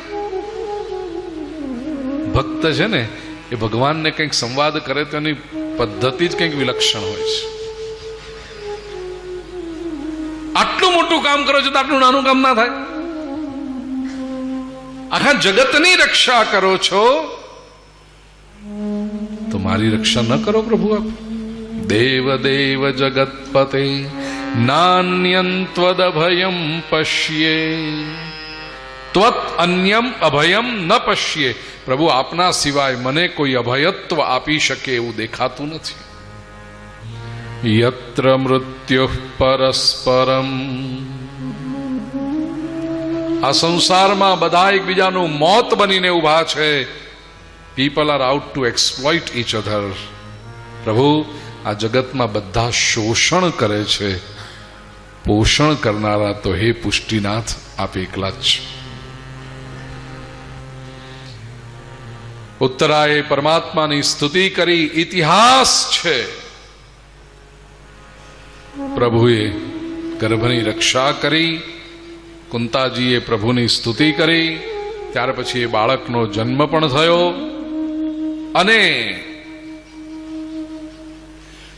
જન્મીને તરત આ બાળક છે ને આજુબાજુ આમ નજર કરતો હતો. પૂછવાનું, કોને શોધી રહ્યો છે આ બાળક? જવાબ મળ્યો, ગર્ભમાં મારી રક્ષા કોણે કરી હતી એને શોધે છે આ બાળક. નામ પડ્યું પરીક્ષિત. પરીક્ષિત ઇતિ પરીક્ષિત. પ્રિય સ્વજનો, ગઈકાલે આપણે જોઈ ગયા છીએ પ્રથમ સ્કંદ અધિકાર લીલા છે. પરીક્ષિતજી સાત્વિક શ્રોતા છે, શ્રેષ્ઠ શ્રોતા. શા માટે? એનું કારણ આપણને અહીંયા પ્રાપ્ત થાય છે. જન્મથી પરીક્ષિતના મનમાં આ ભાવ હતો, ગર્ભમાં મારી રક્ષા કોણે કરી છે એને મારે શોધવો છે. આપણે પણ સાત્વિક શ્રોતા બની શકીએ જો આપણા મનમાં પણ આ જિજ્ઞાસા નિર્માણ થાય. આપણે જ્યારે માતાના ગર્ભમાં હતા ત્યારે આપણી રક્ષા કોણે કરી હતી? કેવળ માતાના ગર્ભમાં હતા ત્યારે નહીં, જીવનની ક્ષણે ક્ષણે આપણી રક્ષા કોણ કરી રહ્યું છે? કોણ સાચવી રહ્યું છે મને? મારે એને શોધવો છે, મારે એને જોવો છે, મારે એની સાથે વાત કરવી છે.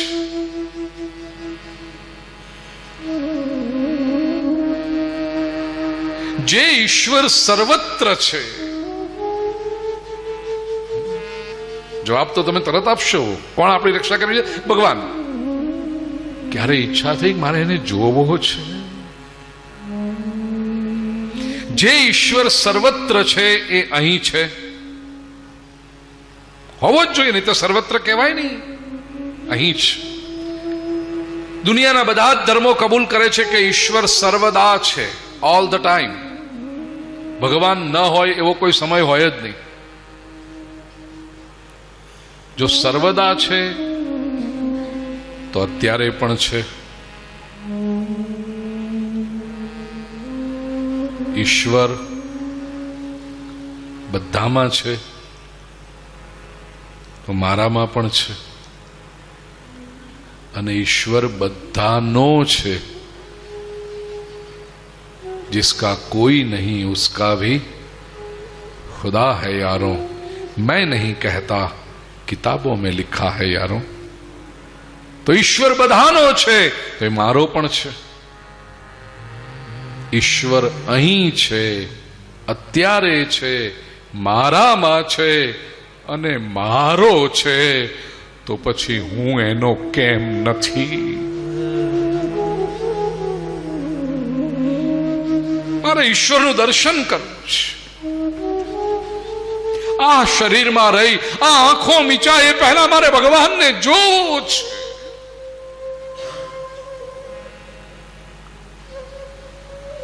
આ કાનની સાંભળવાની શક્તિઓ ક્ષીણ થાય એ પહેલા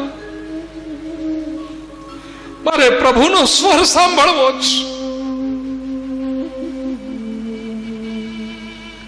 એક બાર કહો તુલસીદાસ મેરા, મારો હરિ મારી સન્મુખ ઉભો હોય, મારા મસ્તક પર એનો શ્રી હસ્ત હોય, મારા ખભા પર એનો હાથ હોય અને કે તું મારો છે, ये मुझे सुनना. આ તીવ્રતા જ્યારે નિર્માણ થાય, આતુરતા જ્યારે નિર્માણ થાય, ત્યારે આપણે પરીક્ષિત બનીએ છીએ. અને એ મનુભૂમિકા જ્યારે આવે ત્યારે આપણે શ્રીમદ ભાગવતના અધિકારી સાત્વિક શ્રોતા બનીએ છીએ. અને એ ભૂમિકાએથી જો ભાગવત સાંભળીએ એક જ કથા સાંભળી અને મુક્તિ નિશ્ચિત થાય છે.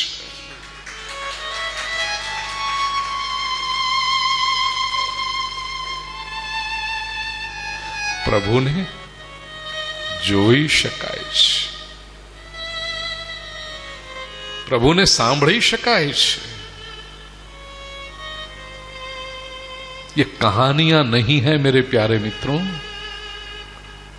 ये वास्तविकता है.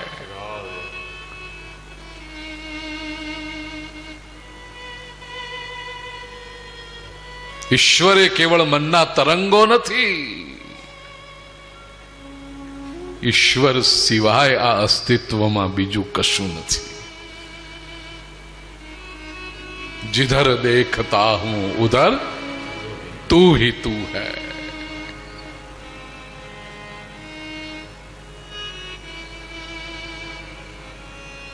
लेकिन उसके लिए आवश्यक संत कृपा. ये कृपा तत्व से संभव है. પ્રયત્ન કરશો, બહુ પગ પછાડશો, બહુ બુદ્ધિ દોડાવશો, એનાથી આ બધું પ્રાપ્ત નથી થતું.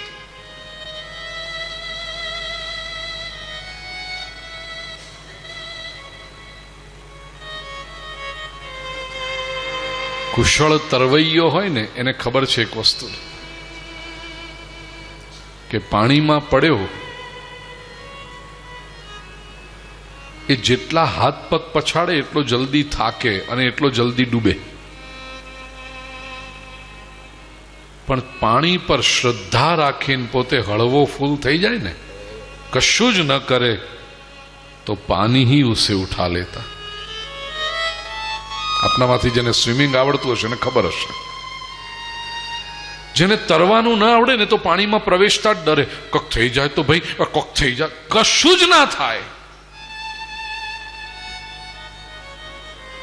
પાણીને કોઈ રસ નથી તમને ડુબાડવામાં. डुबाना ये तो पानी के स्वभाव के विरुद्ध घटना. पानी नहीं डुबाता, व्यक्ति डूबता है. એટલે જુઓ, એક બધા હાથ પગ પછાડીને ડૂબે ને મરે ને પછી કશું જ ન કરે ને એટલે મળદું તરતું તરતું કિનારે આવે. पानी को तो यही आपको फेंक दे किनारे के ऊपर. पानी आपको तैराना चाहता. तुम यदि पानी के साथ संघर्ष करोगे तो डूबोगे. अस्तित्व के साथ संघर्ष मत करो.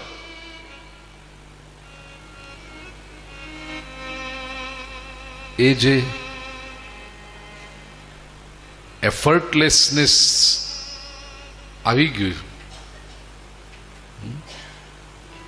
પછી જુઓ આમ કલાકો સુધી પડ્યા હોય, જાણે આમ ચટાઈ પાથરીને પડ્યા હોય ને એવી રીતે પાણી ઉપર. And it is utmost relaxing for them. એમને એટલો બધો આરામ મળે એમાં, રિલેક્સેશન. જેને તરતા નથી આવડતું આમ જ જોયું કેમ કરતા હશે, કેવું કરતા હશે, કેવું કરતા, કેમ કરે છે નહીં, કશું નથી કરતા એટલે આ છે.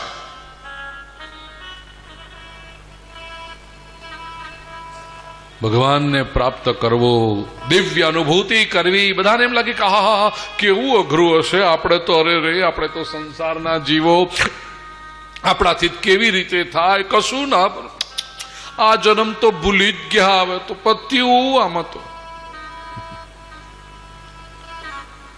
એ લોકો જયારે સંતોના જીવનને જુએ તો એમને થાય કેવી રીતે થતું હશે. આ સહજતાથી થાય છે. केवल पानी पे श्रद्धा रखो. संत कहते हैं केवल अस्तित्व पर श्रद्धा रखो, परमात्मा पर श्रद्धा रखो, ईश्वर आपको उठा लेगा. ભગવાનને કોઈ રસ નથી તમને દુખી કરવામાં. એ તો બાપ છે આપણો, એને શું રસ હોય આપણને દુખી કરવા. કોઈ બાપ ક્યારે પોતાના દીકરાને દુખી કરે? ગઈકાલે બાપુએ દ્રષ્ટાંત આપ્યું ને, પિતૃ કદી નડે કોઈ દિવસ? જે પોતે નડ્યો હોય ને બાપાને, એ વારે ઘડીએ કે પિતૃ નડે છે, પિતૃ નડે. એટલે તું નડ્યો તો બાપાને તારા. પિતા કહાં નડતા હૈ કોઈ?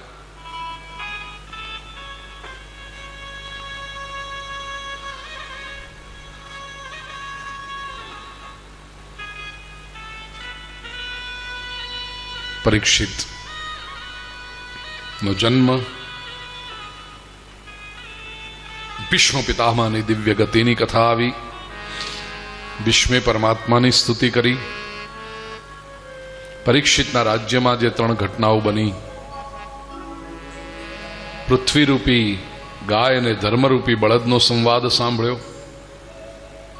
પૃથ્વીથી પાપનો ભાર સહન થતો નથી.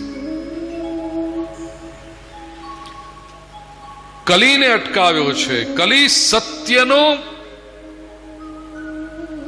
નાશ કરી રહ્યો. એક પગવાળો બળદ ઉભો છે. નગરચર્યા કરવા નીકળેલા રાજા પરીક્ષિત આ દ્રશ્ય જુએ છે, અને કાળો પુરુષ પેલા બળદનો એક પગ પણ પ્રહાર કરતો તેના ઉપર. શ્રીમદ ભાગવતની સમાધિ ભાષા છે, તાત્વિક અર્થ સમજવા પડશે. બળદ એ ધર્મનું પ્રતીક છે. બળદને 4 પગ હોય, ધર્મના 4 આધાર હોય, પણ એક એક યુગ વીતતો ગયો એમ એક એક આધાર તૂટતો ગયો. સતયુગ પૂરો થયો, જ્ઞાનનો મહિમા ઘટી ગયો. ત્રેતાયુગ પૂરો થયો, તપનો મહિમા ઓછો થયો. દ્વાપર યુગ પૂરો થયો, શૌચ એટલે પવિત્રતાનો મહિમા ઘટી ગયો. અને આ કલિયુગમાં કેવળ એક સત્યના આધારે ધર્મ ઉભો છે. હવે તો શૌચનો મહિમા નથી રહ્યો. શૌચ એટલે પવિત્રતા. અત્યારે જે વડીલો બેઠા છે, એમને કદાચ નાનપણમાં જોયું હશે, એમને ખબર હશે કેટલું ધ્યાન રાખે. રસોઈ પણ બનાવતા હોય ને તો માતા કે દાદીમાં કે એ લોકો જરાક કંઈ કદાચ હાથ ધોઈ નાખો, જરાક કંઈ કદાચ હાથ ધોઈ નાખો, આનું વડીલું આનું ના ચાલે, આમ ન ચાલે, તેમ ન ચાલે. ઘણા લોકો તો સ્વચ્છ કપડાં પહેરીને, રસોઈના કપડાં જુદા હોય, એ રસોઈના કપડાં પહેરે. કેટલા લોકો આ બધું જોયું છે? આટલા બધા લોકોએ જોયું છે. એઠું જૂઠું કોઈને અપાય નહીં. આટલી બધી પવિત્રતા હતી, શૌચનો મહિમા હતો. હવે તો રહ્યું જ નહીં. આજકાલના બહેનો તો એમનું અડધું ખાવાનું તો બનાવતા બનાવતા થઈ જાય પૂરું. ચાકી ચાકીને એમનું પેટ ભરાઈ ગયું હોય. એક ચમચી રાખી જ હોય ચાખવાની. કોઈ દિવસ ન ચખાય.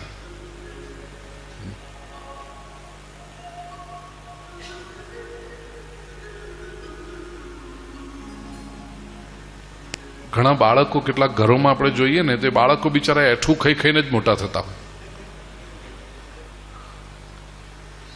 પરિવારના બધા લોકો જમવા બેઠા હોય, જેની પાસે જાય દાદાની પાસે, દાદા એને પોતાની થાળીમાંથી એક મોઢામાં નાખે.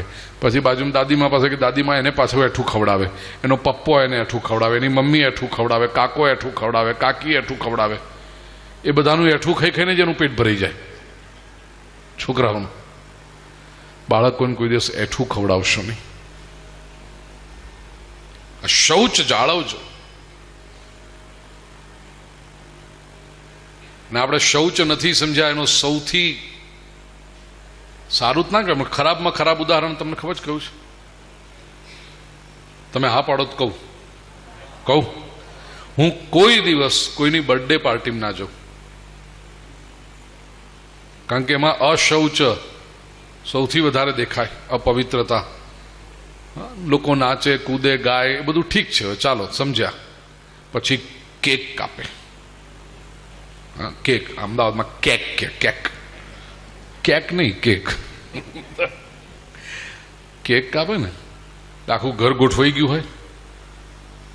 ચાલ બેટા કેક કાપ, હેપી બર્થડે ટુ યુ કરીને કેક કાપે ને પછી એક ટુકડામાંથી 50 જણા ખાય. દાદાને ખવડાવે, દાદા લો લો લો, દાદા દાદા આ કરે. પછી એ જ એઠો ટુકડો દાદીના મોઢામાં જાય, લે દાદી. પછી બેટા પપ્પા પપ્પા ઉભા છો, એટલે દાદા ને દાદીનો એઠો પપ્પાના મોઢામાં જાય. પપ્પા પછી મમ્મીને આપો બેટા. હા મમ્મી, આ બચ્ચું મારો. મમ્મી એઠું ખાય. કાકો ને કાકી ને બધાનું, ભાઈ ને બેન ને બધાનું એઠું. અને પછી રહ્યું જે હાથ ગંદા હોય ગલા ગાલે ચોંટાડે. અરે ગંધ ગંધ. આવો તમારો પ્રેમ? એઠા ખાવાનો પ્રેમ?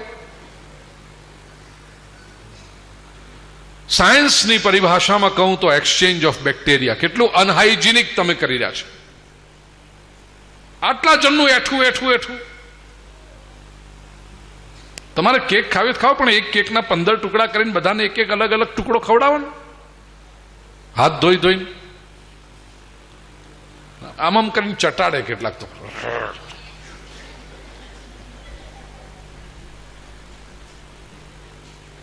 કરીને ઉભો હોય,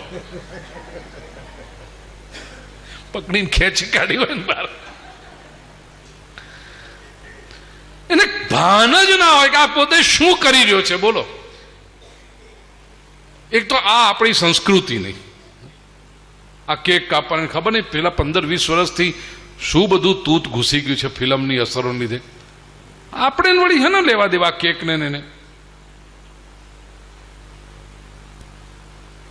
અપવિત્રતા કરશો નહીં. શૌચનું મહત્વ જાળવો. ધર્મનું બહુ મહત્વનું અંગ છે શૌચ. અને કળિયુગમાં એક સત્યના આધારે ધર્મ ટક્યો છે. કાળો પુરુષ સત્ય પર પણ પ્રહારો કરે છે. પરીક્ષિતે અટકાવ્યો છે કાળો પુરુષ એટલે કલી. કળિયુગમાં તમે જોજો સત્યને રહેવું બહુ અઘરું પડે. એના પર પ્રહાર. ખોટા માણસને કોઈ ના બતાવે, કારણ કે બધા કે તો જવા દો ને, ખોટો છે જ ને, જવા દો ને તો ખોટો છે જ ને. પણ સારો હોય ને એને વધારે હેરાન કરે. આ માણસની વૃત્તિ છે, સાયકોલોજી છે. હોળીનો દિવસ તમે જુઓ, સવારે તો બધા રમે કરે, એકબીજાને રંગે, બધું કરે. પછી 12:30, 1-1:30 વાગે ને બધું ધીરે ધીરે થોડા વિખરાવા માંડે, બધા નહીં ધોઈને તૈયાર થાય. હવે હોળીના દિવસે બપોરે 2 વાગે કોઈ કાબર ચિત્રા કપડાં પહેરીને નીકળ્યો હોય ને, રંગાયેલો ને ગંદો ને એવો, તો તમે જોશો બરાબર જાતો આવો છો ને ધૂળેટીના દિવસે. બપોરે 2 વાગે કોઈક વ્યક્તિ આમ એકદમ સફેદ ધોતિયું, સફેદ જબ્ભો ને સફેદ ટોપી, આમ બાસ્તા જેવા, આમ દૂધ જેવા ચોખ્ખા પહેરી નીકળે. કેટલા લોકોની દાઢ હળવળે કે આ ધૂળેટી દિવસે આવો, માર માર ફુગ્ગો માર, આ આવો ચોખ્ખો કેમ રહી શકે? થાય કે નહીં? કેટલા બધા નડે માણસ, આમ આંખણા કણાની જેમ ખૂંચે કે ધૂળેટી દિવસે આ આવો ચોખ્ખો કેમ રહ્યો? રંગો એને, બગાડો એના કપડા. કળિયુગમાં આવું છે. જે બગડેલા છે ને તો બધા એકબીજા જોઈને કે આવા જ હોય ને તો બધા ચાલે, બધું અત્યારે તો આવું જ હોય ને, બધા આવા જ હોય ને. પણ એમાં કોઈક એક ચોખ્ખો માણસ, સિદ્ધાંતનિષ્ઠ વ્યક્તિ, પવિત્ર વ્યક્તિ, એ બધાના આંખના કણાની જેમ ખૂંચે, બગાડે ને, ઉછાળે એના પર પણ કાદવ. સત્યને ટકવું બહુ અઘરું પડે. પરીક્ષિતે પડકાર્યો છે. કલીને રહેવા માટેના 5 સ્થાન આપ્યા: જુગાર, મદિરાપાન, વારાંગના, હિંસા, અને 5મું સ્થાન આપ્યું સુવર્ણ, એટલે સંપત્તિનો લોભ. કલીને થયું બીજા 4 સ્થાન મળશે કે નહીં ખબર નથી, 5મું તો ચોક્કસ મળવાનું, કારણ કે સંપત્તિનો લોભ દરેક જણને. કળી ટીપે ટીપે ટીપે વહેંચાઈ ગયો. ત્રીજો પ્રસંગ પરીક્ષિતના જીવનમાં, માથે સોનાનો મુગટ પહેરી પરીક્ષિત શિકાર કરવા નીકળ્યા. જુઓ સિમ્બોલિઝમ, માથે સોનાનો મુગટ એટલે માથે કલી, શિકાર કરવા નીકળ્યા છે. પોતાના મનોરંજન માટે બીજા નિર્દોષ જીવની હત્યા કરવી, આનું નામ જ કલી. બપોર થયા, ભૂખ લાગી, તરસ લાગી, થાક લાગ્યો. એક આશ્રમ દેખાયો. પરીક્ષિત ત્યાં ગયા છે. શમીક મુનિ સમાધિ અવસ્થામાં બેઠા હતા. આશ્રમમાં બીજું કોઈ હતું ને, વિદ્યાર્થીઓ બધા બહાર ગયા હતા.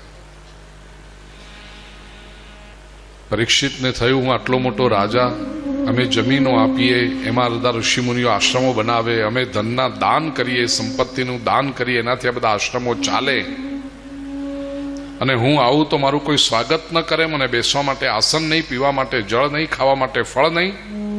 સમજે છે શું આ બધા? શમીક મુનિ સમાધિ અવસ્થામાં, એમને તો ખ્યાલ પણ નથી કોણ આવ્યું છે, શું થયું છે. ક્રોધના આવેશમાં પરીક્ષિતે આજુબાજુ નજર કરી. મરેલો સર્પ દેખાયો, ધનુષ્યથી ઊંચકી શમીક મુનિના ગળામાં લપેટી દીધો. પગ પછાડતો પરીક્ષિત ચાલતો થયો. શમીક મુનિ હજી પણ સમાધિ અવસ્થામાં. શૃંગી ઋષિ, શમીક મુનિના દીકરા, અને બીજા બધા વિદ્યાર્થીઓ બહાર ગયા હતા. પાછા આવ્યા, જોયું તો ધ્યાનમાં બેઠેલા પિતાજીના ગળામાં મરેલો સર્પ લપેટાયેલો છે. किसने किया होगा ये काम? जांच पड़ताल की, जरा पूछपरछ करी, खबर पड़ी परीक्षितનું આ કામ છે। શૃંગી ઋષિને આક્રોશ આવ્યો, सामान्य व्यक्ति कोई खोटू काम करे तो हमें राजा ने फरियाद करिए, राजा हमने न्याय अपावे, लेकिन राजा ही जब कोई गलत काम करे तो उसका न्याय कौन देगा? राजा, हमें ब्राह्मणों छीए, શાસ્ત્રનું અધ્યયન કરીએ, મંત્રની ઉપાસના કરીએ, જોઈ લે આજે બ્રાહ્મણત્વની શક્તિ શું છે। જળની અંજલિ લીધી, મંત્રોચ્ચાર કરી અને શાપ આપ્યો, જે રાજન પોતાનું કર્તવ્ય ચૂક્યો છે, આજથી બરાબર 7મે દિવસે તક્ષક નાગ કરડશે, પરીક્ષિત તારું મૃત્યુ થશે। થોડીક વાર પછી શમીક મુનિ સમાધિમાંથી જાગ્યા, આખી વાતની ખબર પડી, પુત્રને પાસે બેસાડીને કહ્યું, બેટા આપણે બ્રાહ્મણ છીએ, શાસ્ત્રનો અભ્યાસ કરીએ, મંત્રોની ઉપાસના કરીએ, આપણી પાસે સાત્વિક શક્તિ આવે, પણ સાથે સંયમ પણ આવવો જોઈએ। આમ બધાને શાપ આપતા ન બેસાય બેટા। હવે રાજાને ખબર પડવી જોઈએ કે 7મે દિવસે એનું મૃત્યુ છે। આશ્રમના એક વિદ્યાર્થીને મોકલ્યો સમાચાર આપવા માટે।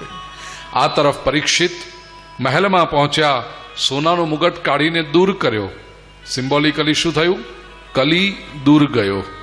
રાજાના આંતરિક સંસ્કાર જાગૃત થયા। પહેલો વિચાર પરીક્ષિતના મનમાં આવ્યો, અહો મયા નીચમ નાર્યવત કૃતમ નિરાગસી બ્રહ્મણી ગૂઢ તેજસી। અરે રે, મેં આ શું કર્યું? અહો મયા નીચમ, મેં એક નીચ કાર્ય કર્યું છે। અનાર્યવત કૃતમ, સારા માણસો ન કરે એવું કામ મેં કર્યું છે। આવા એક મહર્ષિ તપસ્વી, એકાગ્રતા હતી એમની, સમાધિ અવસ્થામાં હતા, અને મેં એમને ડિસ્ટર્બ કરવાની કોશિશ કરી। શું કરું તો મારા પાપનું પ્રાયશ્ચિત્ત થાય એનો વિચાર પરીક્ષિત કરતા હતા। એટલામાં આશ્રમના વિદ્યાર્થીએ સમાચાર આપ્યા છે। પરીક્ષિત કહે છે, ઋષિપુત્રના જો આ શબ્દો હોય તો એ મારે માટે શાપ નહીં, વરદાન છે। એ જ વખતે પોતાના પુત્ર જન્મેજયને રાજ્યગાદી સોંપી, પ્રાયોપવેશ ધારણ કર્યું, અન્ન જળનો ત્યાગ કર્યો, નીકળી ગયા છે ગંગા નદીના તટે। ઋષિઓનું એક જ્ઞાન સત્ર ચાલતું હતું। મારે માટે શાપ નહીં, વરદાન છે। એ જ વખતે પોતાના પુત્ર જન્મેજયને રાજ્યગાદી સોંપી, પ્રાયોપવેશ ધારણ કર્યું, અન્ન જળનો ત્યાગ કર્યો, નીકળી ગયા છે ગંગા નદીના તટે। ઋષિઓનું એક જ્ઞાન સત્ર ચાલતું હતું। રાજાને ખબર કે આટલું મોટું કોંગ્રેગેશન છે, ત્યાં પહોંચી ગયા છે। ઋષિમુનિઓને જઈને કહ્યું, મારી પાસે 7 દિવસ છે, મને મુક્તિ જોઈએ છે, કઈ રીતે મળે? ઋષિમુનિઓ આપસમાં ચર્ચા વિચારણા કરતા હતા। રાજાને કયો ઉપાય બતાવવો? એટલામાં તો ત્યાં અતિથિ સ્વરૂપે, અભ્યાગત રૂપે શ્રી શુકદેવજીનું આગમન થયું। બોલીએ શ્રી શુકદેવજી મહારાજ કી જય। બધા જ સંતો મહાપુરુષો બેઠા હતા, આદરપૂર્વક ઉભા થયા છે, નમ્રતાપૂર્વક એમનું અભિવાદન કરી શુકદેવજીનું સ્વાગત કર્યું છે। પરીક્ષિતને કહેવામાં આવ્યું, રાજન તું બહુ ભાગ્યશાળી છે, જે મહાપુરુષના દર્શન દુર્લભ છે। ઉપનિષદ વાક્ય ચરૈવૈતિ ચરાતિ ચરતો ભગ, એનું આચરણ કરતા, ભગવદ વિચાર લઈ નિરંતર સમગ્ર વિશ્વમાં વિચરણ કરતા હોય છે, એવા આ મહાપુરુષ તને આટલી સરળતાથી મળી ગયા છે। રાજા, તારો પ્રશ્ન તું એમને પૂછ। પરીક્ષિતે શ્રી શુકદેવજીને વ્યાસપીઠ પર બિરાજમાન કર્યા, બરાબર સન્મુખ આસન લીધું, અતિ નમ્રતાથી કહ્યું છે, અહો અદ્ય વયમ બ્રહ્મન સત્સેવ્યા ક્ષત્રબંધવ કૃપયા તિથિ રૂપેણ ભવદભિસ્તીર્થકાકૃતા યેષાં સંસ્મરણાદ પુંસાં સદ્ય શુદ્ધ્યન્તિ વૈગૃહઃ કિં પુનર્દર્શન સ્પર્શ પાદ શૌચાસનાદિભિઃ